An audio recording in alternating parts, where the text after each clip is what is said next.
Prabowo harus tegur menteri yang masih sering menghadap Jokowi. Presiden Prabowo Subianto berhak dan wajib menegur para menteri Kabinet Merah Putih yang sering menemui dan menerima arahan dari Presiden ke-7 RI Joko Widodo, Jokowi. Sebab, pembicaraan-pembicaraan di luar pemerintahan itu justru berpotensi membahayakan jalannya pemerintahan Presiden Prabowo Subianto itu sendiri. Demikian disampaikan Direktur Eksekutif Indonesia Political Opinion, IPO, Deddy Kurniasyah.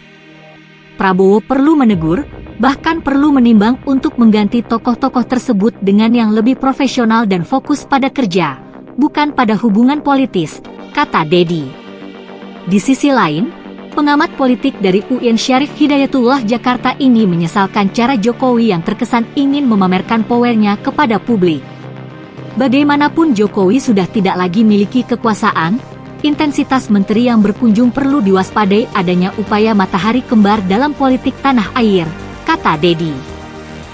Prabowo harus tegur menteri yang masih sering menghadap Jokowi. Presiden Prabowo Subianto berhak dan wajib menegur para menteri Kabinet Merah Putih yang sering menemui dan menerima arahan dari Presiden ke-7 RI Joko Widodo, Jokowi.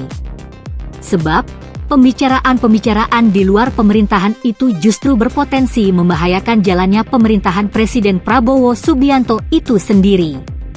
Demikian disampaikan Direktur Eksekutif Indonesia Political Opinion, IPO, Deddy Kurniasyah. Prabowo perlu menegur, bahkan perlu menimbang untuk mengganti tokoh-tokoh tersebut dengan yang lebih profesional dan fokus pada kerja, bukan pada hubungan politis, kata Deddy.